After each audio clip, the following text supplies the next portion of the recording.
All right, everyone. Welcome back to the podcast. I'd like to introduce everyone to our next guest, Jen Ruiz, travel blogger, author extraordinaire.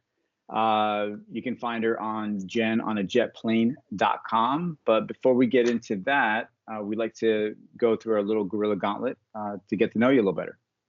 Let's do it. You ready? All right. Married or single? Single. All right. Any children? No. Which, by the way, I already knew these questions because I read your blog, but I'm pretty city you live in. I live in Humacao, Puerto Rico currently. Humacao. Okay. Is that near San Juan? It's about an hour southeast. Okay. Now, yesterday, we're supposed to be on a cruise right now. And yesterday, we were supposed to have been in San Juan yesterday from like 5 to like 12. Larry so we're pretty likes bummed. to keep reminding me that we were supposed to be in Puerto Rico yesterday. I'm sorry you missed out on it. I hope that you'll get to return when it's safe. Yeah. Yes, exactly. All right. Are you an iPhone or Android person? 100% iPhone. Okay, 100%. Forget about those Android folks. Favorite What's that? It's hard to adapt to the user interface. So when somebody hands me their Android and I'm not accustomed to it, it's almost like, what is a phone? How would one even go about this? So yeah, unfortunately, Apple has me. Yeah. And once they have you, it's over. Because especially if you get a MacBook. So what I'm on right now. Yeah. Okay. Yeah, same here. All right. Favorite movie or book? Favorite movie, I would have to say. So I would have to say I'm going to go with a childhood movie here because I think that's a classic one to always go with. So I think Beauty and the Beast because she's my favorite Disney princess. She's very well read. She's not vain into appearances and she's heroic in her own right. So Belle's wonderful. And favorite book, I would say in the travel sphere, I'm a big fan of all of the different classics from the women that have really made the way forward. So Wild, Eat, Pray, Love, these really big books that have managed to gain international attention and acclaim, I don't think are overrated because they've opened the eyes of the masses to travel and particularly solo female travel, which I think is very empowering. Now, I read Wild, and it was a great book. Yes. Like, it made me want to just be like, I'm out. See you guys. I'm going to go do, just travel, and just walk. And we'll get into that, but that is a great book. I haven't seen the movie, but. There's something very powerful about memoirs that really capture a transformative travel experience because travel can be curative and heal you in a way that no other experience can. That's why so many people really laud it and chase after it and move to it when they find that they've had a difficult time in their life. So in Wild, the woman had her mother that had passed away and she was dealing with that. And in Eat, Pray, Love, there was after a divorce. And so I think we really see the power of travel to bring you back and to reinvigorate you and give you something to live for and realize that life is still beautiful even beyond these kind of tragic moments that we all face. And that's why these stories resonate with so many people. Yeah, 100% agree. All right, favorite genre of music? So this one is going to be a little bit of a guilty pleasure, but it's there's no denying it. It's reggaeton.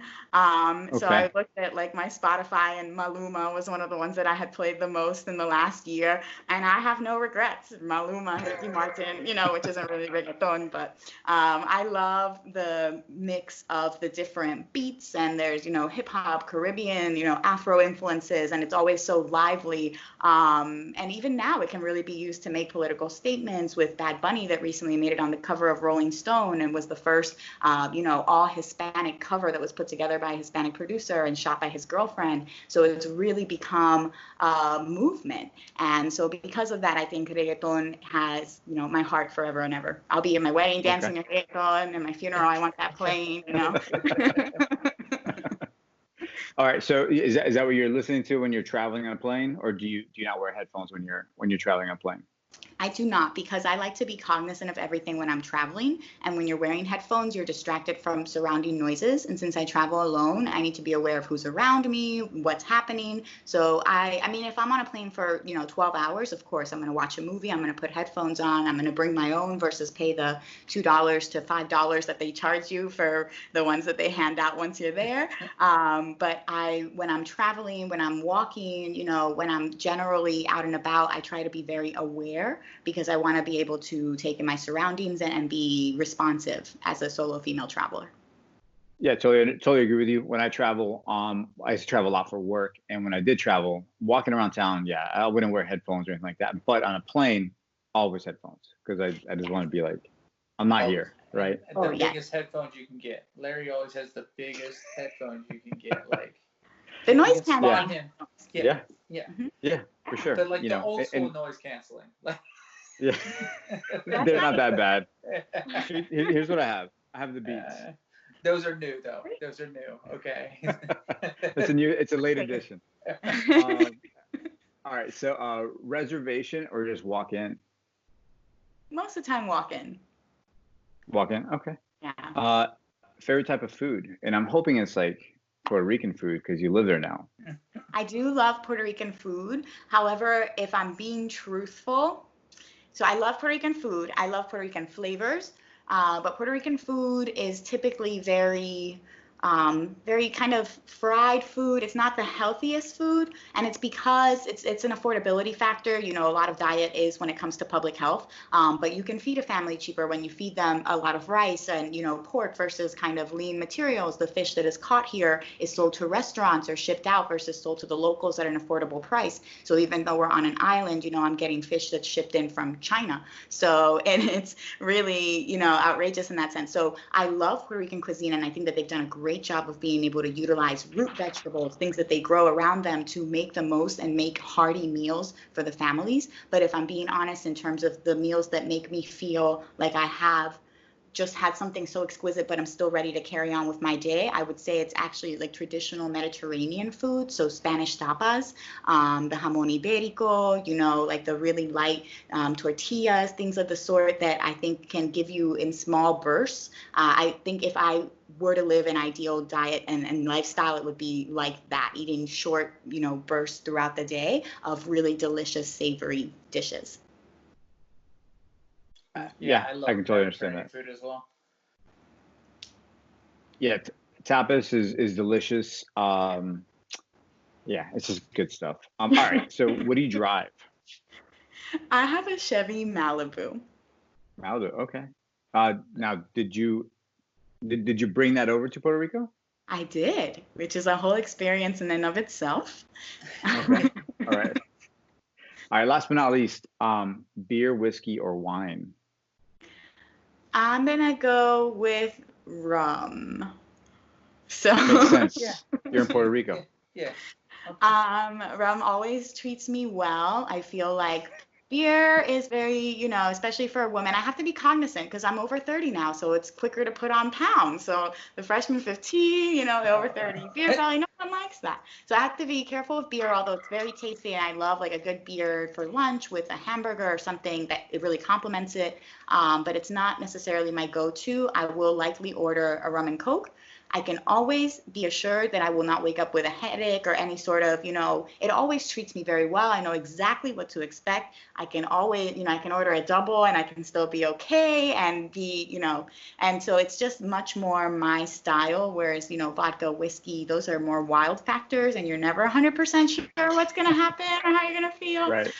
And then wine, I know a lot of people really swear by wine, and I enjoy the experience of going to wineries and wine tasting. I think that I love that aspect of it, pairing it with cheeses. But I'm not the kind of person that would have bottles at home and drink it like a lot of people are, because it makes me a little bit, I guess, like sleepy and just, I don't know, just in general, just not the most energetic. And I have so many things to do. Whereas rum, I'm like, woo, what time is it? Like, let's go, guys. Yeah. Like, Reggaeton's coming on. Let's go. Let's do it.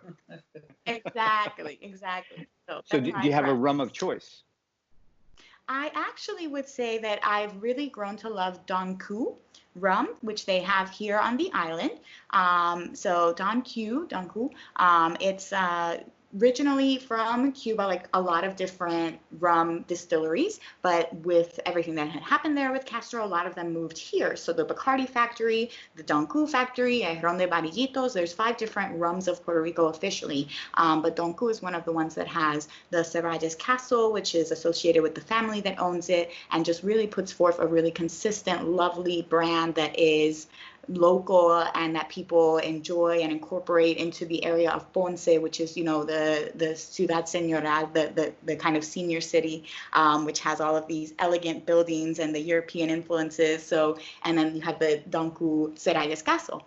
And so they really complement the area, and it's just a different local Hispanic feel, and it's a very smooth rum. I think it maybe gives you a little bit less of a kind of effects than Bacardi, and I love Bacardi, but I feel like the next day it can sometimes give you a little bit of a headache depending on which one that you drink, and so you wouldn't have that with Doncu. But I don't want to burn any bridges with Bacardi, because I would love to work with Bacardi in the future. We understand. Hit her up, Bacardi. Yeah.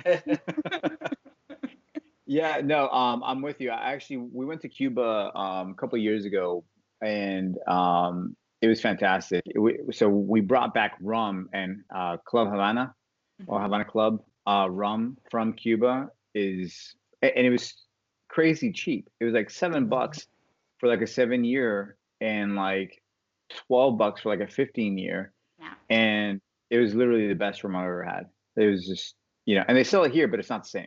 Yeah, it's not and the same. so generous. They pour so generously. I went out in Havana, and the waitress actually gave me one bottle of rum, and she had another bottle of rum, and we both poured together into what seemed was like my endless cup, and I was like, okay, thank you. This is That's my drink awesome. for the evening. That's awesome. That's awesome. So yeah, all right. So you started out as a lawyer.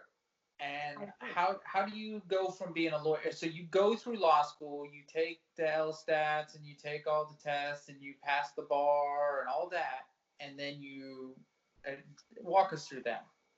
Yeah, I did all. That's a little mind-boggling for most people. Yeah. It is, but I think that it's less rare than people would think, because there's so many. It's not the most fun field to be in, because you're fighting a lot, and if you really care about people, not being able to win some of those fights, it's really going to affect you. And so for me, I spent a couple of years in Social Security law. When I was barred by 24, so I was already a barred attorney by the time I was 24 years old. I went straight through high school, full scholarship to undergrad, went to law school, a scholarship to University of Maryland, graduated, passed the bar in Maryland, worked for a judge for a year, and then I moved to Florida, passed the bar in Florida, and then started working there at a Social Security firm. And the Social Security cases that I took, which were at least 12 hearings a week, I would see every single day in my office somebody that had suffered either major mental or physical trauma and was, couldn't work and hadn't been working for years, and was looking to me to resolve the end of that suffering, and and provide them some kind of income, provide them a resolution to their case. And even if it was a case that was worthy, there were so many factors, from the judge that you got to what the medical records did or did not say, to the treatment that the person was able to afford, if it could properly document everything that they had wrong. MRIs are expensive, not everybody can afford those, and it could be that you're walking around completely unable to stand, and that's just not documented in an evidence of a massage or something that you received on a general practitioner. So those were the challenges that I dealt with. And so because of that, I saw a lot of people that were struggling and that looked to me to end that suffering, that I couldn't do that for them. And so I felt, and there were people that I could, and that is what kept me going. But for every person that I couldn't, and people sometimes that came back worse. Like there was a woman who had worked for the state for 30 years, and she was just the most diligent, hardworking, well-loved person that had worked for the parks, and she had suffered a stroke, and we applied with her the first time around. The judge was not a favorable judge, denied her. We came back the second time around. She suffered a second stroke, and this woman that I had previously seen, at least with some of her personality at this point, couldn't even verbalize things, had lost half of her hair, just so many. So the deterioration that I saw of people. And I saw this all as a 24, 25, 26-year-old, and having people put their lives in my hands and come into my office and tell me things like, wow, you have the nicest office. Because I did. I had a 16th floor, looking out over Fort Lauderdale, floor to ceiling windows. And I remember just feeling, It was a lot. It was a lot. And so I did that for as long as I could, and I helped as many people as I could. I moved to Naples. I decided to work in consumer law, and I helped as many people as I could there as well. But ultimately, it got to the point where I realized that I was always going to be fighting on the side of people that I thought were right, and that people that I thought needed my help, not the big corporation. That I never wanted to be, let me fight and try to hustle people out of things. And so that meant that I was going to be always feeling like there were people that I couldn't help, and that took a toll on me. So I decided to, in addition to all of that, I was still, so time had passed and I was going into my 30s, and I hadn't really had time for kind of a personal life. I'd been moving, I'd been really busy with all the work that I've been doing, and the people that I had been dating weren't really on my same level at all. Like, I'm here dealing with, like, and I mean that in the nicest way possible, but like at least be able to, like, I deal with kind of heavy things every day, and the fact that like I need somebody I can be able to converse with, about intelligently and feel like they're contributing to that conversation, and that just wasn't what I was finding, especially in South Florida. And sounds about right. It's a rough. By the way, we're from the area, so we get it. Yeah. We're from Florida, so. Yeah. And I enjoyed, I lived there for, 10 years in South Florida, between Fort Lauderdale, going to school in Miami, which is where I went to undergrad in FIU, and going and working in Naples. So I love the area, and I miss it a lot. There's so many things that are unique to Florida, including the 50 reggaeton stations that you can listen to at any point in time. So I just decided that I wanted to kind of take a moment and take a break from all that fighting and prioritize myself before the end of my 20s, because my youth was passing by and I dealt with a lot of heavy things and big accomplishments, but I hadn't really ever just had fun or just done something, just for me without having an other goal in the background. I always had my classes. I always had the bar exam I was studying for. And so I decided to take the year before my 30th birthday and do a 12 trips in 12 months challenge, where I completely cut out any kind of online dating, and I devoted any time I would have devoted to anybody else besides work to traveling. And I decided I was just going to take that year for myself and do all of the cool things that I wanted to do, so I could say that I lived during my 20s. So what brought this upon? Like, did you see it somewhere, or were you just like kind of like, I'm just gonna do this? Like why the number 20? So it started because I always take a birthday trip to, commemorate my birthday. It started like after my 25th birthday, but I started realizing that I enjoyed experiences for my birthday much more than I enjoyed the process of trying to coordinate this elaborate VIP party gathering in Miami on South Beach, which again, you think is going to be satisfactory to see cake with fireworks coming out of it, and it's the most empty feeling. And so after I did all of that and finally coordinated it after all those years, I was like, that birthday sucked. Out of all the birthdays, that maybe was the one I enjoyed the least. This next birthday, I'm doing something completely different. I'm going to just forget all of them, and I'm going to go do something I've never done before. And that birthday, I flew a plane. And I flew it over Fort Lauderdale, and it was crazy. And I remember that feeling. And I remember being like, even if I have a birthday party tonight and nobody shows up and I have cake all to myself, this will still be the birthday that I flew the plane. And I'll always remember that. No, you took the wheel? Yeah, that guy was crazy. He's like, take it, do a loopy. And I'm like, oh my God, I just want to live. I don't want no loopy. Now, did he let you land it? No, he did take off and landing, but I was able to steer it while I was in the air, which was in and of itself, you feel that you have this thing in your control and it's massive, and it was just exhilarating. And that was my first taste of what I call like solo travel magic. And then I just got hooked, and This question for you: what do you think of Corey learning how to fly a plane from YouTube? This is an ongoing discussion that we have. Okay. Yeah, so he feels that he can learn how to fly a plane off of a YouTube channel. So listen, I think he'll be able to take off, but I don't, that'll be the last time we see him. I think you can definitely learn, but you do have to have them in coordination with like practice. Like you actually have to legally have a ton of hours in the air before you get your license.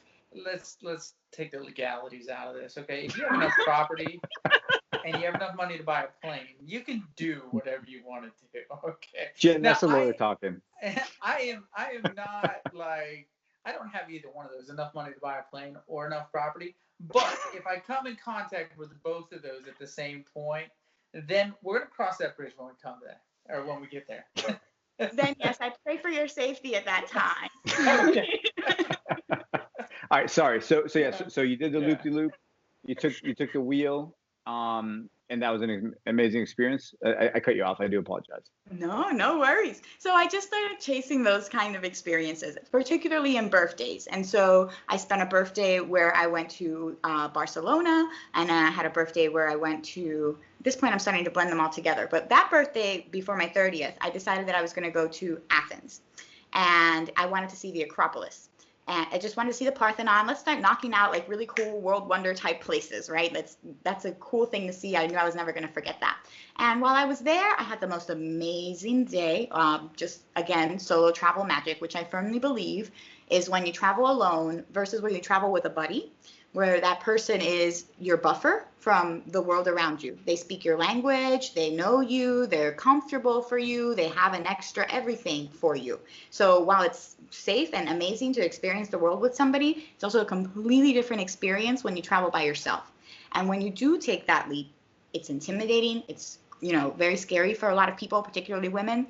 But I find that that's when you are most open to having these amazing things happen, like amazing things, because you're talking to people are seeing you, they're like, it's just crazy things. So in Athens, I was randomly walking, and this guy I asked this guy by the temple to take a picture of me, and by guy I mean like an older 80-year-old man or so. He had been waiting for his grandson to join. He ended up asking if I could join, for coffee, because I told him it was my birthday that day, and he told me a story about like the legends of the Greek gods on his island where he was from in Greece. And then from there, I went to go meet up my private guide, who I had gotten from a Rick Steves recommendation, who ended up being like this amazing guide who was 5'2" and so well educated and knowledgeable that they actually like opened doors for her in the museum to let her go into areas that other people couldn't go. And I'm just walking around like looking at all these ancient artifacts, and she's telling me every little detail you need to know, and walking me afterwards through the trains and showing me excavation sites and the train sites that like nobody else knows about. So many cool things that happened that day, and that's just the beginning of it. And so after Athens, I decided that I really wanted to replicate that, and that if I could devote all of my time to figuring out how to A, afford to take that many trips, and B, planning that many trips, then I wouldn't have any time to really worry about turning 30, what that means, if I'm over the hill, have I accomplished, that whole anxiety that would have come with that year. I can just kind of bypass that and be so busy doing really awesome stuff.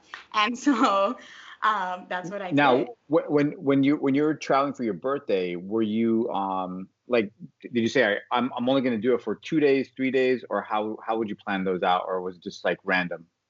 Since that trip had already been predetermined, with the job that I was in, I was working at a nonprofit, and part of that included that instead of having an annual bonus, you'd have a week at the end of the month, or the end of the year, where you could take off either Christmas week or New Year's week. So I had already planned to be in Athens for that New Year's week, and that didn't count against my days for the year. So then when I came back, I had the days for the year. I sat down with all the holidays. I sat down with my calendar. I sat down with, the contract for my job and all the days off you would get and everything. And I started planning, what trips could I take, where to, for how long, how can I kind of fit this all in. And I also did it based off of what places I could find deals to. I had originally only planned to take one trip every month, and I ended up taking 20, because towards the halfway mark, I started doubling up and doing 2 trips a month. Like, it was like an Amazing Race countdown to the end of my 20s, and it's like, get in all the trips now, because this is your year of adventure, like this is your chance, like do it now. And so it was just incredible. And so a lot of places I would pick based on that, like Havana ended up being by accident almost, because it was Labor Day. I had an extra day, so I could leave on Friday night and come back on Monday and still be ready to go into work on Tuesday. And it was only a half-hour flight from Miami, so $200 ticket, so off I go. Hello. Yeah, that jet blew out of Fort Lauderdale, right? Is that what you did? Yeah. I think it might have been Delta out of Miami, but yes, jet blew out of Fort Lauderdale as well. Is Sorry, my curfew alarm is ringing on the phone for Puerto Rico here. We still have curfew at 6:30. Oh, do you? For what? For Corona, currently. Oh, Well, it's 7 o'clock technically, but they do the mandatory alerts every day at 6:30. Always interrupts whatever I'm doing. So you did the 20 trips in that year, and then are you thinking, well, I just want to keep doing that? Or you just decided at that point, like, I don't want to go back to working 9 to 5 per se?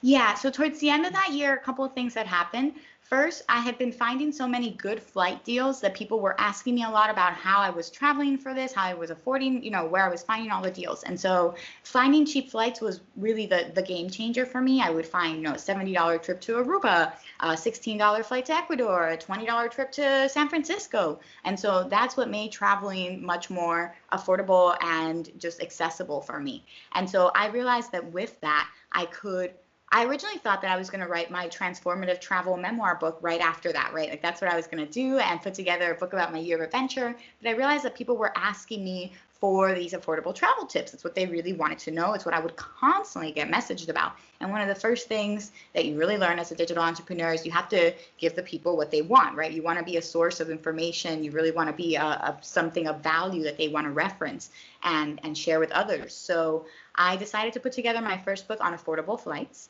And that was launched in March of the year following, so about 3 months after my challenge was over. And that was my test to myself to see if I could make a go out of something that wasn't law.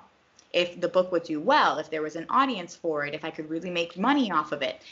In the meantime, I had already been blogging. So I'd already been blogging for a couple of years and had built up my website and got on a jet plane. And that year, one of my 20 trips was to a travel conference that I took in Huntsville, Alabama, where I really tried to learn a little bit more about the business of it. And is this something I want to pursue? And trying to learn more about collecting email addresses and putting in the right, everything you need to do to really build a business that I hadn't been doing up until then, despite having blogged for already 2 years.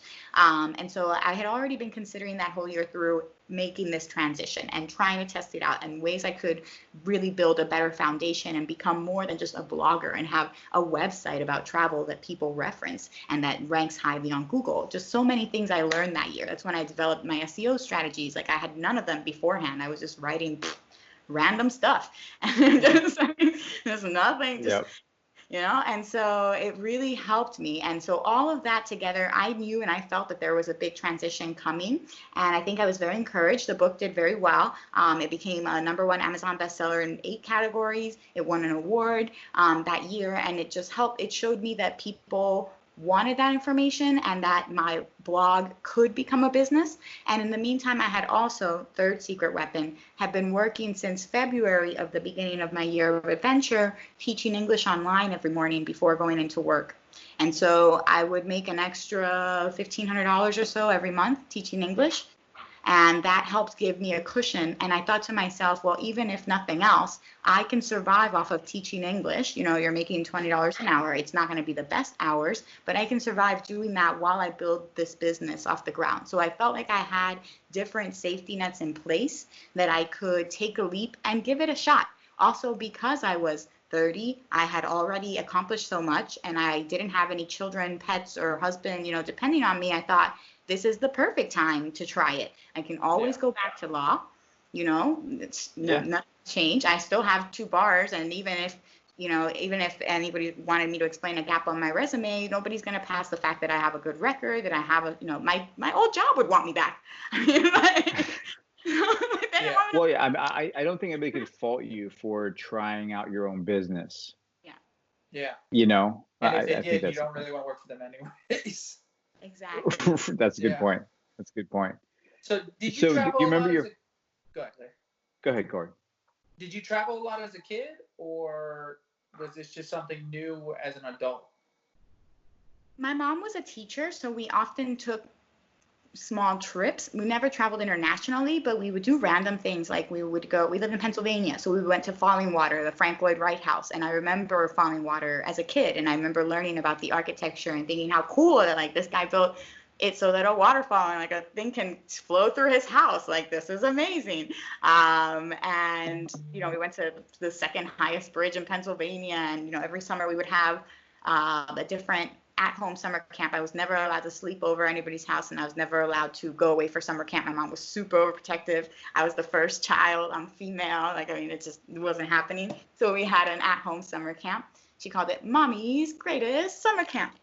And and we would do fun stuff. We would go to kind of matinee movies. She had like an Egyptian hieroglyphics kit, and we would make different designs. We'd build our own pottery. So she had different activity every day, and that really sparked my curiosity. And then after high school, we took our first trip abroad, where me and her together, her first trip to Europe, and it was my first trip to Europe. And we took a tour. We went through like a AAA, and you book with Trafalgar, and you pay like $3,000 per person minimum, and not including flights and all of that. Yeah. And my mom saved up a lot to buy that for me as my high school gift, and that was a big investment on her part. And Where in so Europe? We started in Rome. We went from Rome to Venice to Switzerland to France, and then kind of rural France, and then Paris, and then London. So we did a highlights trip. So it's really Europe. Yeah. It's not just, yeah. Okay. Yeah, because we picked it together, and those were the places we both wanted to see. And when we got there, there was just, it's not my favorite way to travel. And so because of that, I had already beforehand bought a book, Europe for Dummies, which I felt was very thorough and had everything laid out, like even if in the simplest version, but like, here's an itinerary, here's what you should see, here's how to get there exactly. And I was like, about a day or so into the 2-week trip, I was like, Mom, let's ditch these bozos and go do our own thing. Like we just need them for transport in between the cities. But this book, I got it here. This is everything we need to know. I don't know what they're doing, but we don't need to follow them. We don't need to wait for them. I got this. Let's do this. And we did. And we saw the coolest different things on our own. I took us to Stonehenge. We went and, we took an 1.5-hour day trip out to Stonehenge. I was like, this is not that hard. This says you get on the train, you get out, and boom, you in Stonehenge. This looks like, this looks real simple. I think we can figure this out. And after that trip, so I don't think she expected that for me. And it just came out innately, because that's me. I'm a planner. And that's how I plan things from there on out. And I went up by myself to Sydney, Australia when I was in law school. I did a 6-week exchange program over there that I thought exchange program means you go with other students and or a professor. I was incorrect. It means you get sent on your own to live across the world in Australia. Surprise. And so. Now, obviously you stay with a family? No, I had to rent an apartment. I had to get all of my luggage because I thought I was moving to Australia. I mean, at this point, 6 weeks to me, that means I live there now. So that means I have to put all my belongings. So I had 4 giant luggages, the maximum carry-on, all full, all like 100 pounds. And I remember having to get all the 4 luggages up into this little tiny studio apartment. And I lived and worked there for 6 weeks, and I adapted and I made friends. I went to Spanish speaker meetups because I was the only Spanish speaker there, so I was the hot stuff, and so everybody wanted to talk to me. Because we're half the world away from the Caribbean. All my other people aren't here. I got no competition. Oh, you want to learn Spanish? Hola. Ven acá. Yeah, exactly. So that worked out really well for me, and I made a lot of friends there. I had really memorable experiences. I went and we went to a soccer game. I remember telling my mom, this was at a time like when, things were still kind of tenuous with the Middle East. And so this was at a time where I met a guy from Yemen at my Spanish speaker meetup, and he wanted to take me to go to a soccer game somewhere outside of Sydney with his Yemen family. And I was like, Mom, I think I'm going to go. I got a good vibe. I feel like it's going to be okay. She's like, yeah. She's like, I don't know. And then I was a little bit nervous because she got me so nervous. But then I got in the car, and then it's like all of this different international, it's like the world nation of his friends. Like, oh, this is my friend from Spain. This is my friend from Italy. This is my friend from the Philippines. Everybody's in the car. It's like 20 people. And then we go and meet his family of like 20 people that are already at the game. And then it's like 40 people, and we're the only ones cheering for Yemen in the entire stadium of like Australians. And I thought that might be a problem because in the US that would be a problem. But in Australia, Australians came over and they had drums. His family had drums too. So it was the bopping, side to be on. And the Australians came over and they were like, oh, can we join the party? Can we bop on the drums? I was like, this would never happen in America. No, it would not. It would be a fight. Yeah, because opposing teams. I grew up in Philadelphia, where my first football game. If you grew up in Philadelphia, that's a different world. Okay. Yeah. You can't even don't. What happens in Philadelphia Stadium does not happen across the U.S. Okay, that is insane. Like Philadelphia Stadium. Yeah, they were the only ones for a while that had their own courthouse. Yeah, they had a magistrate on duty during games. Yeah. Yeah. How crazy is that? I just grew up thinking that that's what you're supposed to do, that you're supposed to attack the other people at your stadium, humiliate them. They're not part of your tribe. They're not part of your tribe. You gotta get them out. Your tribe. Yeah, they're not wearing green and silver. They ain't with you. And so when I was there, needless to say, I was like, we may die today. So I was really shocked.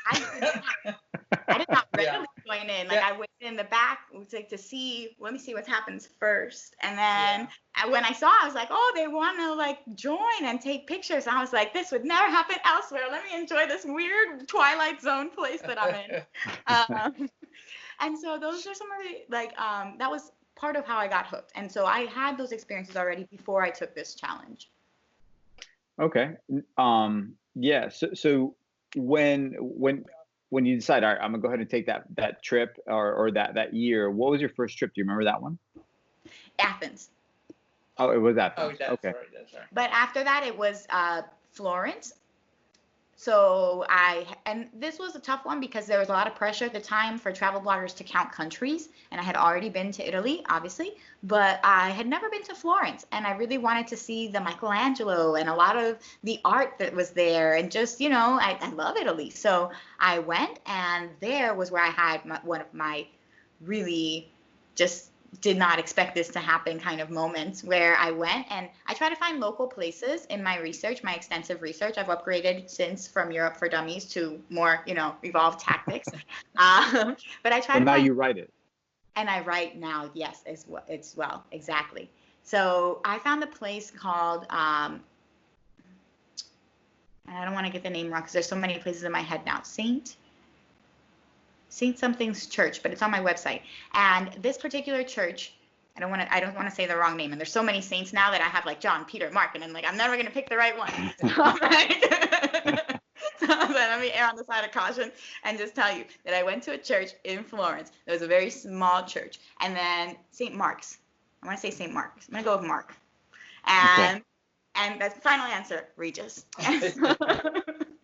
And so it's a very small church, and it was not traditionally used as an opera house, but because it was a church, it is a church and it's a working church, it has amazing acoustics. And so what they do is at night they use the space for opera, local, Florentian opera, where they just set up chairs around the middle and you are within arm's reach of the opera singers in this amazing space with the acoustics resonating all around you. And so obviously this all screams Jen, right? Because it's like, whoo-hoo, I am excited. So I got there early, like the American that I am, not realizing that when they say to get there at a certain time, they actually mean get there a half hour later. So I was there like an hour before the performance started. And I was the only one there. And also eventually, as people started trickling in, I also realized that I was at least a solid 20 years younger than any other attendees. I don't think my generation really gets that excited about opera. But this is not just any opera. This is opera in Florence, in person. This is not just opera. So I had the chance to really talk with the people that were there beforehand while they were setting up, be my chatty usual, hey, what's up, self? Because I don't got anybody else to talk to, and I got an hour to kill in this place. So, so I'm going to make some friends. And so next thing I know, halfway through, the opera starts, people come in, I'm in the front row. I paid, the extra €10 for the front row seat, and which there were, other people in the row as well, and it was well worth it. And all of a sudden at intermission, as I think we're going to be starting up again, he goes, I just want to take a moment to stop and dedicate a song to a very special woman in the front row. And I was like, okay. And then the man started singing to me. That's awesome. And dedicated a whole new song to me about the women in the south of Spain. I ended up, recording it and getting the lyrics, and a friend of mine was telling me later it's a very famous song, but it was so beautiful, and I was like, I am being serenaded. They have stopped the opera to add a song to the program. and this is the best life ever. And so, yeah, that's something you would not get at a law office. Exactly. Yeah. Now, out of those 20 trips, were they all outside the States, or were any of them inside the United States? A lot of them were inside the United States. So I went to the Grand Canyon. That was my April trip. I wanted to see the Grand Canyon for the first time, and I went and I hiked a little bit. I've since gone back and actually done the Havasu Falls Trail, which almost killed me. That thing is hard.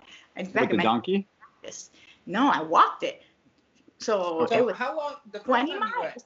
you went. The first time you went, how long did you look at the Grand Canyon for?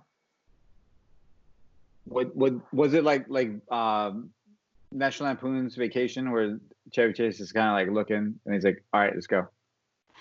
It might have been if I would have done the viewpoint first, but instead of doing the viewpoint first, because I was running a little bit late, because like time switches in so many places in Arizona that before you know it, you're an hour forward behind, whatever. Yeah. So I was already a little bit late, and I wanted to get on the trail before heavy sun to do the South Kaibab Trail. And so that was the first thing I did. So I didn't have a chance to go to an observation point. I saw the Grand Canyon by walking into it. So I'd say like for a fairly long time, because I was looking at it the whole time. I went with a while. I went with 3 of my buddies. We drove out to Vegas for my bachelor party, and we did the Grand Canyon and the Hoover Dam. If you want to say we stopped. We were like, well, how long are we supposed to look at it? Because it was exactly like the Chevy Chase movie, because we were kind of just like, okay, it was cool, and it's definitely like breathtaking and overwhelming.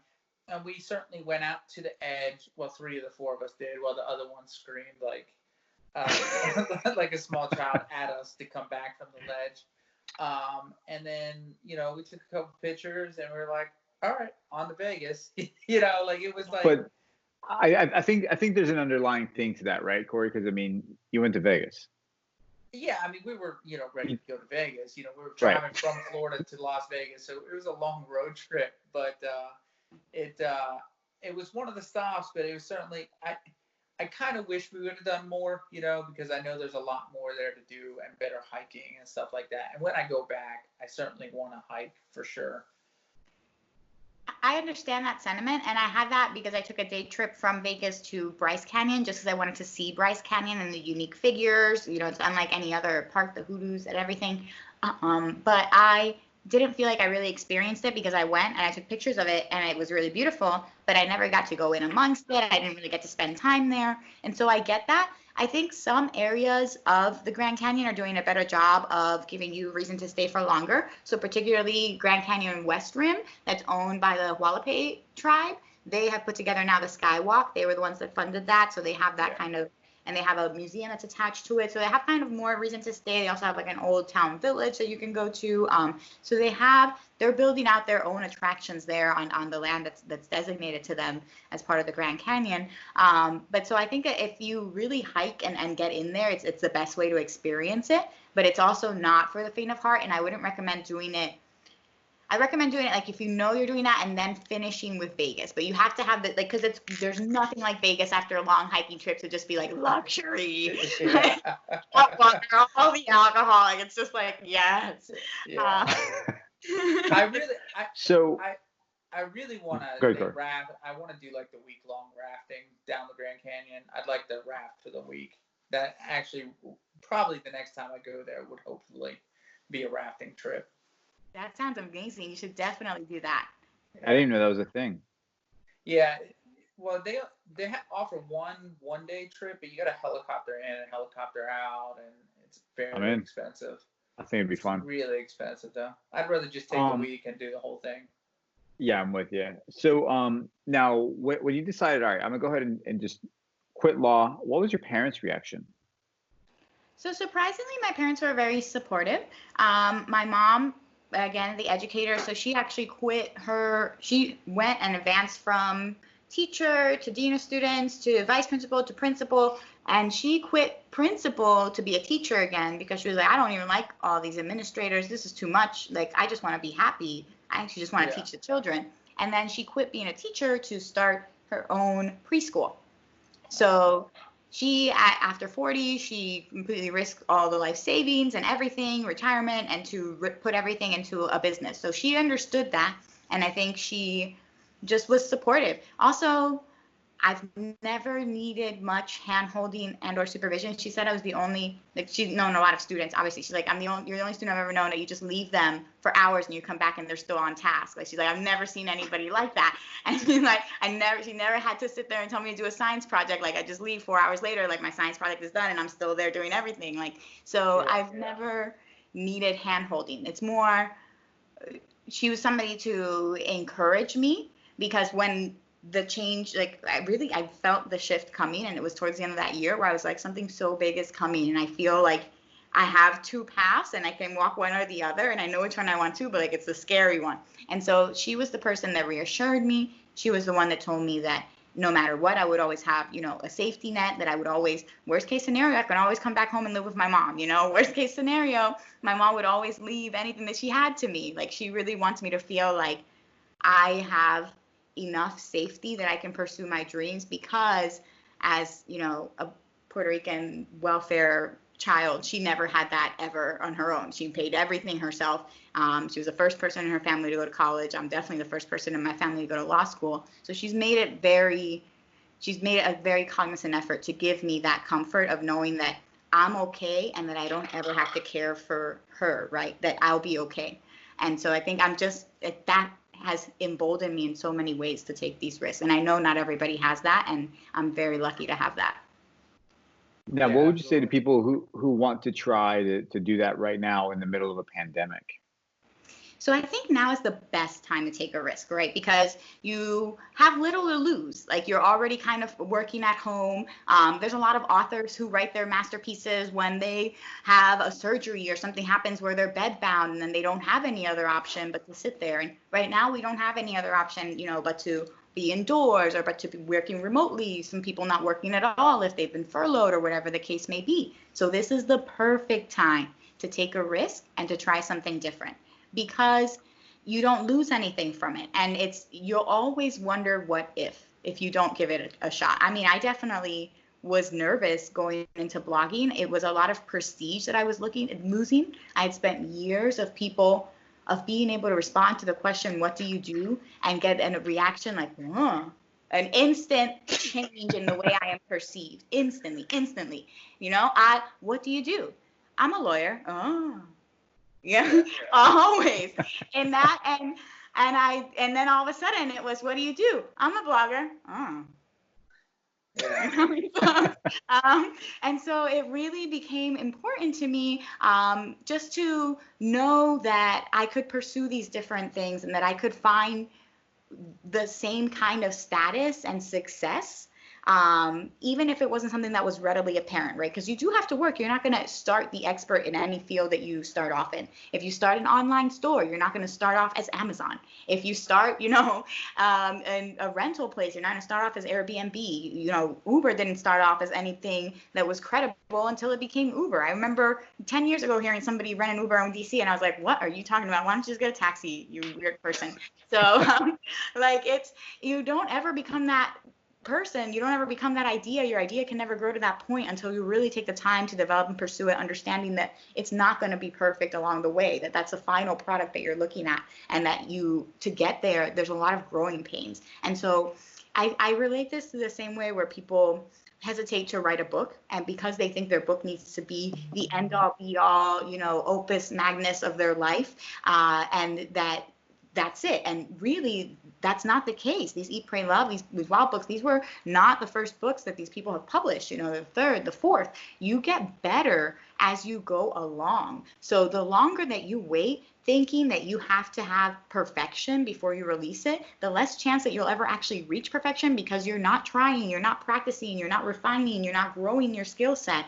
You're just stagnant and you're just waiting. And that's not doing anybody any good. And so take action. That's a great point. Yeah, you get to practice, right? You have to practice everything you do. So the more you do it, the better you get. Yeah. Now, you said early on in the conversation, you said that there was a lot of pressure for bloggers, like for a country count. Is that still there, do you think? Or do you think that's relaxed some? There's there's always standards that you're held to when you are a public figure, and especially an influencer, which is a term I don't like, which is why I've worked so hard to distinguish myself with things like author or TEDx speaker or other titles that people can reference me as, because I just really don't. I don't think that it fully captures all the work that goes into it. And so for me, remind me the question, because I already got emotionally on the tip. You're fine. Is there still a lot of pressure for like a country count, like for you to have so many countries that you visited? Yeah. Because there's always these standards. And so country count is one of them. It's not as pronounced now because there's been a pushback to it and kind of the renewed interest in regional and local travel. So you kind of want to return and you want to focus on long-term campaigns. And it's now preferable to you if you are in that space and you're pitching new partnerships to show that you have a long-term working relationship where you've returned to destinations. But before it was like a race. It was, I want to show I've been to 100 plus countries, or, oh my goodness, everybody racing to be the first anything around the world. The first, and I thought to myself for a moment, should I try to be the first Hispanic female to go around the world? Should I be like the fastest Hispanic female to go around the world? Like, should I be trying to break one of these records? And it was really a lot of internal thinking, like, how do I want to travel? What's important for me to travel? How do I make a name for myself in traveling? And it's not, honestly, I think even given the chance to go to every country in the world, I still think there's one or two countries that I wouldn't necessarily want to go to because of human rights abuses and female rights that aren't, recognized there. And I don't want to be a token person that is used to portray that country in a good light when people who live there every day are not, get afforded the same treatment. So I realized right then and there that I was never going to be the first Hispanic person to visit every country in the world. And that if that wasn't the case, then what was it that was important? What was the message I did want to convey? So even though there may still be that pressure, and honestly, I think maybe my country count is somewhere around 35 now. And there's some times that I mention it and people are like, oh, like that's not impressive. And it's like, okay, well, maybe. I feel like that's pretty impressive. Yeah.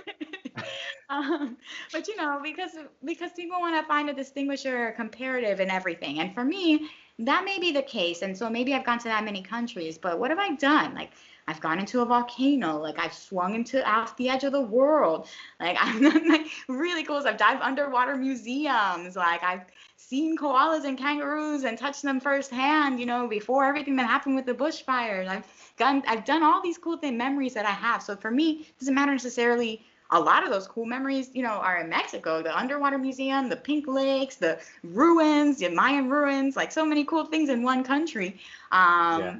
And that doesn't, to me, diminish the experience just because I didn't get to count off more countries along the way. I care more about the memories I make. What is one trip that you had that was like, I wish I didn't go there? So I think in general, when bad things happen, you're always wishing that you hadn't somehow gotten yourself in this situation, right?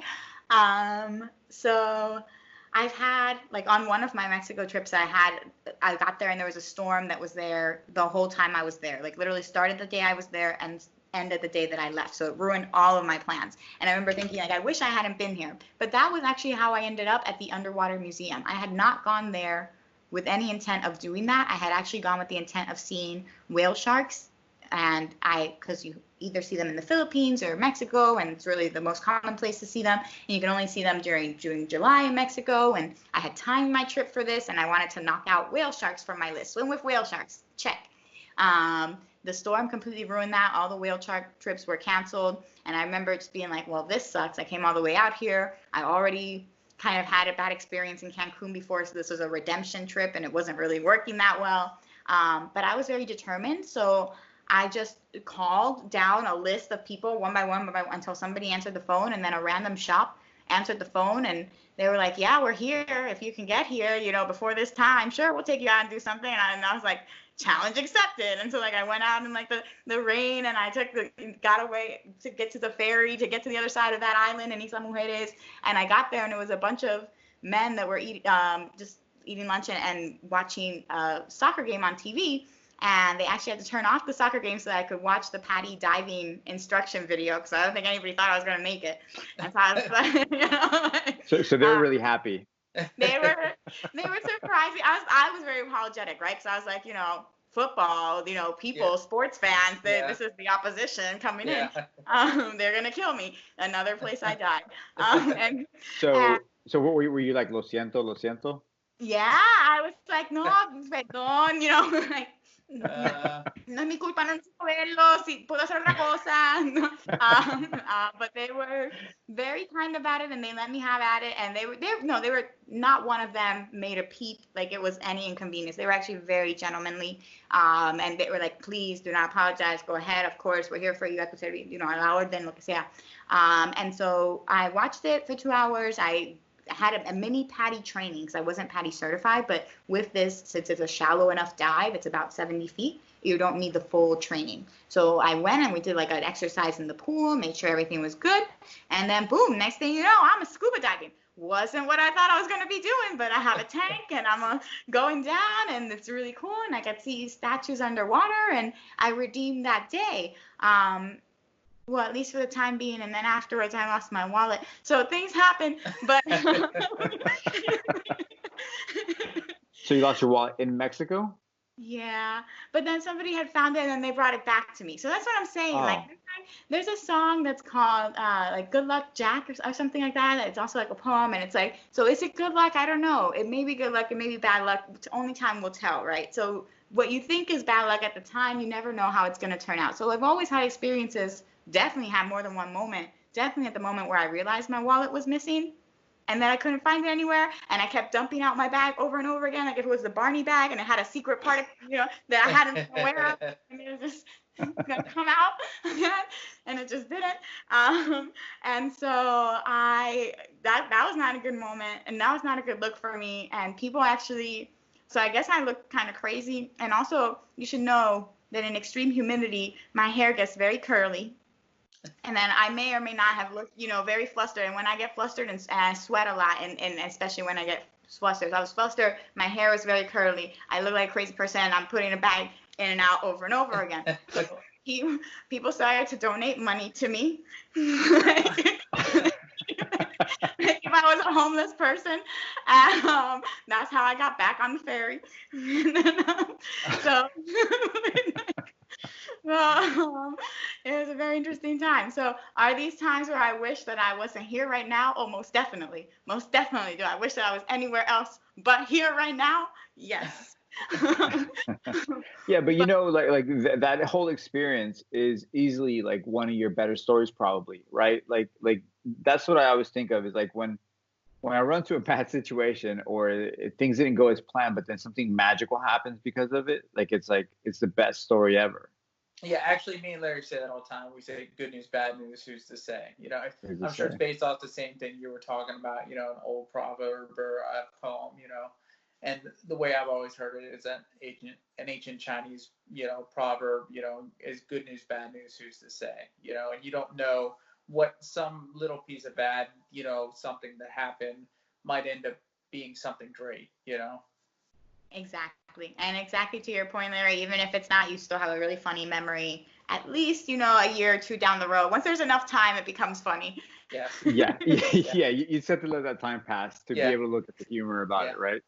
It's kind of like when I moved into me and my whole family, because we were just like, all right, well, we got to get our life in order. We got to figure things out. She had to go back to school, so we had to downsize. We downsized to a garage, basically, like no lie. It was a garage, and I reclined my seat. We went from like a 1,600 square foot house into a garage, and we reclined the couch, and basically the couch was touching the TV, right? So yeah, and this is like me, my wife, my son, and my 2 dogs, and I couldn't help but laugh. And at some point it's like, all right, was that a low point? Maybe, but at the end of the day, I still have that memory, and like I remember just dying laughing, and now it's funny, It's like, whatever. It's almost like surround sound because it's so close. Yeah, it's like VR before VR. Yeah.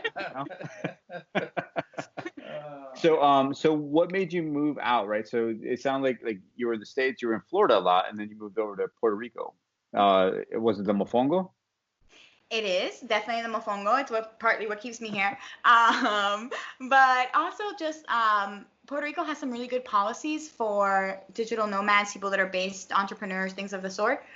They have Act 20 and Act 22. So these are incentives to get people to come run their business from the island, and then provide services to outside of the island. So people like bloggers who have a blog that they run from here, but people who read it are outside of the island primarily, that qualifies. And they have tax incentives. So you would pay 4% federal income tax versus, 30, whatever the taxes is that you'd be paying in the US. So it's a big difference, and that's an incentive for people to come down here.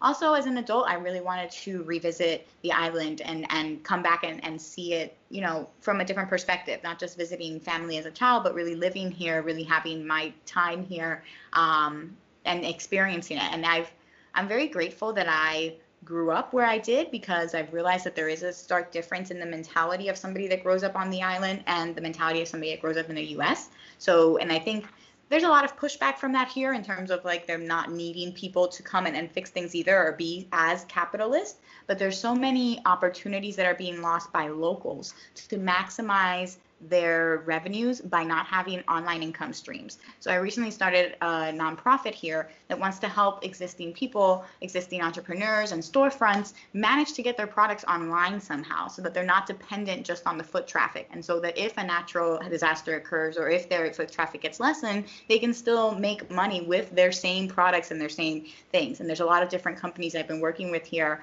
just seeing how they're adapting. There's so much resilience, so much creativity, so much determination to really stay here and make the best out of it and make the most of the resources, that I'm optimistic for the future. Now, I heard that food or imports are really expensive there, right? In Puerto Rico? And it's weird because like apparently it has to hit the port here in Florida first, and then it goes into Puerto Rico. Is that accurate? Yeah, and then also too, they're limited. We don't use both ports. You only use the San Juan port, really. But Ponce has a very big port that's underutilized. And so there's a lot of regulation and a lot of red tape. And yes, the costs of goods on the island are inflated, and shipping is delayed. So I have Amazon Prime, like 2-day shipping, good luck. Like shipping gets here a week, 10 days, like, if it gets here. And that's if it gets here, because certain things are handled with care, so they're not allowed to be shipped here. Like I've tried to order a studio kit and different lights can't be shipped here, and I've tried to order backup batteries and they can't be shipped here. So there's different things that you can't get, and so you're kind of stuck with what you can find or paying the premiums for them here. That's part of why I shipped my car, was because just buying a car here with the taxes and how much they cost, it would not be economical. It was just cheaper for me to pay what it costs to ship my car. And all in all, it turned out to be like maybe $4,000. My car is already paid off, and that was cheaper than anything I was going to find here without hurricane damage or, anything like that. Yeah. So there's pros and cons. And I think that the island's trying to find a way forward. I think it thought for a long time that pharmaceuticals and manufacturing would be the way to move forward and to move away from agriculture, hoping to make higher margins and revenues. A lot of the island still associates agriculture with poverty, and they are hesitant to return to it for that reason. But there's a lot of the youth and kind of the diaspora generation, like their children that's coming back now, and revisiting the island and seeing all the potential, and are doing really cool things like organic farms and high-end crops. Like there's one of the companies I know are growing like something like 1,000 per pound coffee beans that you don't only find in the finest regions, and they're very high end, and they're growing these high end coffee because you have all of the prime settings for it. So there's a lot of ways that it can move forward, and that we can make use of the resources that we have here. And I'm encouraged by the young entrepreneurs that I'm seeing trying to find the ways to do that. Yeah, that's great. That's great. Yeah. So what are you doing during the pandemic as far as travel is concerned? Anything? Yes. So I have been working with different DMOs, different destination management organizations, to raise awareness about their virtual travel initiatives. So if somebody has a virtual, Discover Puerto Rico is actually doing a ton of different lineups. Like they had salsa lessons. You can do virtual tours that you take on Google Maps by a tour guide who'll show you all the different cool places. They do that streaming on Facebook Live. They have cocktail making classes. So they do all kinds of things on their virtual programming schedule. And so sharing, promoting that, any other tours that I've seen, Frank Lloyd Wright, Taliesin, from Madison, Wisconsin, they have a virtual tour. Like there's so many cool things that people can do. So trying to share awareness about that, appearing in different conferences, virtual summits, things of the sort. I was scheduled to speak at a lot of conferences this summer, but they've been canceled. But people have been moving them online, or still trying to provide some kind of programming. So I've been trying to adapt to that and joining the online travel communities that I have. So the Women in Travel Summit has a community called Wonderful, and they have a creator collective. And as part of that, they have different office hours, they have events, they have something every single day. So April was actually really busy for me because I was attending something almost every single day with them, just to see what the programming was like. So I mean, from gnocchi making classes with a member in Italy to, belly dancing classes with a member in Morocco to, everything, you name it, to a travel vision board, putting it together. So, every single day I had a different event, and they're still happening and ongoing. So I've been busy. It sounds like it. Yeah. So are you like they're gouging your eyes out that like the prices of flights are so cheap right now though, and you can't go anywhere? Yes, and I actually acted prematurely, and back in March, before all of this really hit, I bought a ticket to Egypt for my 33rd birthday. So my birthday's in January, and I wanted to knock out the only remaining ancient world wonder, the pyramids of Giza. I was like, let's go big. Yeah. So I have a ticket to Egypt, and I'm not 100% sure if I'll be able to use it. I'm waiting to see what will happen, but it does make me nervous as somebody who knows that at any point in time I could find a cheap flight to have that much. It's $600, but to have $600 invested in a flight, I bought it because it was over New Year's. It's straight into Cairo, it's tough sometimes. So I was like, let me just get it and buy it now. And it was with a nice airline and everything, but I'm hesitant. And so I wish I didn't have my money tied in there and that I could have just played it by ear.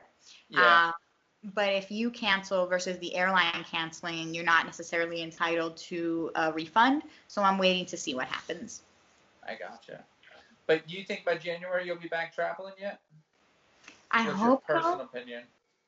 I hope so. I really hope so. But I don't know what's going to happen because I do believe that we're out too early right now and there's going to be a second wave. I don't think any country wants to be shut down. I don't think any country wants to have the kind of death, mortality rates that they did. I have a lot of friends from Italy that have been affected. I have one friend who was orphaned. Both of his parents died from COVID. So I think in the U.S. is being taken very lightly, and I understand, and I hope that people have the resilience and that we build immunity and that we can move forward and that it does just become the flu. But I'm scared that it's going to come back and hit us harder. And that, we're going to have a little bit of time where we have to adapt and adjust and make changes. So I don't know that travel is going to come back in time for January, at least. And even if it does, I definitely know that it will not come back in the same way that we know it. It will not be travel as we know it. It'll definitely be travel in a disinfected sense, with testing and, temperature checks and everything like that when you're arriving in different places, possible border controls, closures, things like that, possible quarantine periods. So that's why for me, I think it will return to normal. I think historically speaking, and I'm just trying right now, I'm taking comfort in a couple of things, and history is one of them because history always repeats itself. And we can just really look and see at a timeline of all the major pandemics, and most of them last about 2 years. It's kind of the magic timeline when you go back and look at all of them, like the really tough part. So I'm bracing myself for like a 2-year thing before we're over the hump. I'm hoping that by 2022, we can get back to breathing without a mask again, and traveling without worrying about everything like that. But I think that for this year and next year, it's going to be some adaptation still to the way that we're used to traveling. Yeah, I'm curious if we ever will be able to, walk around without a mask or at least see people without a mask, because it's I think Corey brought this up in a previous podcast where, like, with the Spanish flu, right, everybody used to drink out of a communal cup. and that's obviously a big no-no, but apparently that's how it was spread. So I'm curious to see if like that's the next thing where people are just going to always have the mask on. The whole thing about a hand sanitizer for me though, what scares me is that with the hand sanitizer, if you're constantly using it, you're also killing your good germs that fight off the bad germs. And so then, you end up getting warts and things like that. So it's like, what do you do? I guess just wear gloves. No, I think that's fair. Honestly, I don't know. I don't know. Is big because it's hot here and it's hard for me to walk around outside with a mask. Like it feels like I'm suffocating sometimes. And so for those reasons, I just stay indoors or my rooftop. But I can't imagine not being able to breathe fresh air freely in the rest of my lifetime. That makes a lot of sense to me. Honestly. That sounds horrible. Like, especially if I'm outside, like I can't. And I know a lot. Not where we're at, but I know even Miami-Dade is, you have to wear a mask outside. And to me, I'm like, I just wouldn't be outside. I don't know what it's like in Puerto Rico, but for me personally. Yeah, for the stores, it's mandatory. You have to wear them before you go in, and I'll don them, but the minute I get back to my car, the walk from my car to my house, like I want to breathe. Like it's a lot. And so I minimize my time outside for that reason, and I definitely abide by any mask wearing rules when I'm in public. But even today, I was in the bank because I had to deal with, some bank things, and I was there for like 20 minutes, and I was like, I'm going to pass out. And I'm just like, I cannot deal with this. Like, I don't know necessarily that my nostrils are getting something that's not fabric. Like, I don't feel like I'm getting enough air. Like, I just can't. I couldn't deal. And so for me, and it's just really hot here, so it like almost sticks to you. And so I hope that we get to the point. I don't want to be like Asia where we have so much, and nothing to say for Asia about it. I love Asia. I love visiting Asia. But I don't want to have so much air pollution where we're concerned about, inhaling so much toxins or things of the sort. Like, I really want to be free to breathe fresh air. And if that's not going to be the case where I am, then you best believe I'm going to find me a place in the middle of a mountain somewhere.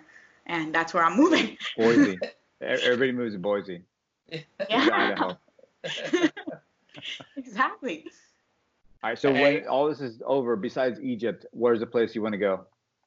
I've been meaning to go to Turkey for the longest time because I really wanted to see the cave hotels in Cappadocia and obviously the balloons there as well that all take off at the same time in the morning, and do the Ephesus, I never pronounced this right, but that ancient library that they have that comes right off the Mediterranean Sea there, and then also Istanbul, obviously, because it's kind of east meets west, and just so many different structures there that I'd like to see and say that I was able to visit.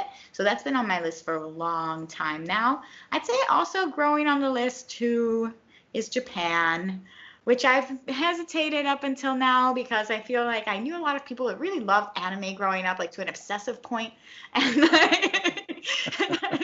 And so I was almost like, I just don't, like I don't even, but there's so many natural, like beautiful places and the cherry blossoms and this forest that looks like the truffula trees of the Lorax, the Dr. Seuss story. There's a place they look like truffula trees, like it's straight out of a dream. So I really love to go and explore some of the nature and also do some of the kind of geeky stuff too, because you can do Mario Kart racing there, Mario Kart street racing. So I can dress up like a princess and race a go-kart. Are you serious? Yeah. Yeah. It's a thing. What do you think, and I know we're getting long here a little bit, what do you think, like, if you're traveling abroad from the U.S. to Japan or something, like, what do you think the minimum amount of days is that somebody should go for? Because you got a lot invested in that travel, right? Like, you don't want to go for a day. I think it depends on if you're coming from the West Coast or the East Coast, because East Coast adds a whole 6 other hours and time change to your trip. So if you're coming from LA, you could probably get away with it. It's not so bad, like a kind of US to Europe overnight kind of thing. So you could maybe do that for like 4 days or so if you're coming from LA, San Francisco, the least. I would say if you're coming from the East Coast and you're taking that much time to go all the way there, then definitely I would recommend about a week, because you want to factor into account 2 days or so of travel time. And I'm also taking into account that people have 2 weeks vacation. So this is assuming that unless you want to use all of your vacation on one big trip, but you kind of also have to budget with what people have. So if that's the case, understanding that you have your 2 days of travel time, but you can take if you base yourself in a big metropolitan area for 5 days, you can get a lot done in that time. You can do all the highlights of the city for 3 days, and you can do 2-day trips outside, and you can have a really good introduction to the area. Like that was one of my first things in Barcelona, and I was able to see, you know, the castle, and I was able to see all the different areas in Barcelona, the Gaudi, all the different buildings. And I took 2-day trips to Montserrat and to the Dali house, and that really felt like I got a good orientation to the area. So now, I was. I'm sorry, Barcelona. That's where they run with the Bulls, right? So that's not the city where they do. That's a different city. The actual you're thinking about. I think it starts with a P, but it's not Barcelona. Oh, okay. We can Google it. Yeah. No, sorry, I don't know off the top of my head. But it's a different city. But I wouldn't recommend that. Me and Larry have gone. I wanted to run with the Bulls before, but Larry doesn't like that. You know, I think kill it's him at the end. Well, the thing is for me is the ending. I don't like the ending. Did you lose us? No, I'm here. Sorry. Okay. Yeah. No, that's okay. That's the one thing is that I don't like the end, right? Where like you're kind of leading them into the matador, right? And by the way, being Mexican, I always called it a matador until I got older and I was like, oh wait, it's matador. That means killer. I'm like because I never, like as a kid, I never put it together that that's what they did. And then I realized that that's what I was like, okay, I don't know why I've been this dumb, but that's exactly what it is. It is Pamplona. It is Pamplona. Okay, yeah, I was looking that up as well. Okay. Pamplona. I apologize. Yeah. No problem. But yes, I agree. And it was interesting to see. I always consider myself an open-minded person, so I personally don't think it's nice to, you know, lead the bulls to the slaughter. But I was open to hearing from the Spanish people about why they thought that was. And there was arguments that were being made for that bull leading kind of almost a pristine life as opposed to like regular bulls, right? And so they're both being slaughtered at the end because they're both going to be used for food, but one gets to live like a king and be like lauded and revered, and the other one's just like, you know, a regular farm bull. So I try to see the arguments from both sides, but from a personal perspective, I do think that it's been limited and that whole sport has been, you know, has been wiped out for a reason. But that is a tradition that still remains, and if you really want to test your luck, I mean, good luck. Yeah, there's a lot of things, even like in Spain, like they have like a human tower thing that they do every year. It's like a competition. It's supposed to be like a high competition in Spain. I don't know. There's so many things out there in the world that, you know, I definitely appreciate travel, and I appreciate you bringing that to light. Yeah, absolutely. Sure. Yeah, I know that it's cool to see these kind of bucket list experiences. So if that's one for you, I recommend that you go out there. You know, if you want to walk the Camino de Santiago in Spain, if you wanted to walk the Great Wall in China, the important thing is that you find a goal and that you find something that you really think to yourself, that would be cool to do, and then take action to make it happen, because most people will only just ever dream about a place but won't actually go see it. And I can't explain to you the satisfaction of actually being there and being like, I made this dream come true. Yeah, absolutely. And like you said, an experience is worth so much more than something sitting on the shelf. To me, like the experiences are what you get to take with you to your grave, and that's it, really. You know, everything else gets left behind. So we definitely appreciate you coming on. But before we let you go, we'd like to ask our guest, what is one piece of advice you can impart on our listeners based on your life experience? I would say just that, to take action and stop waiting. Because if you wait for the perfect person to join you on your trip, if you wait to have, you know, the perfect 2-week time off, if you wait for anything, before you know it, that time's going to pass you by and you will not have really lived. So if there's something that you want to do, if there's a project that you want to try, if there's a place that you want to go, if there's a business that you want to start, just take action. Really, the worst thing that you can do to yourself is to sit in inaction, to sit in limbo, to never know what could have happened. And as long as you are doing something and moving forward, that's the best thing you can do for yourself. And eventually, when time goes by, any kind of mishaps that you have along the way will be funny stories, and you will have that goal to show for it at the end. Amen. Absolutely. And where can they find you? You can find me at JenOnAJetPlane.com, and under Twitter, TikTok, Instagram, Pinterest, and Facebook for the same handle at JenOnAJetPlane. Awesome, guys. What about Amazon? And my books are available at Amazon.com. You can just Google Jen Ruiz and you'll see them all come up. I have 4 books. 3 are about travel, and my latest book is about 25 ways to make money online if anybody's interested in starting an online business. Awesome, guys. Make sure you check it out. As always, you guys got any questions, comments, or concerns, you can email us at fullgorillalife@gmail.com. Make sure you check out our social media at Full Gorilla Life on Instagram, and Facebook, and at Gorilla Full on Twitter.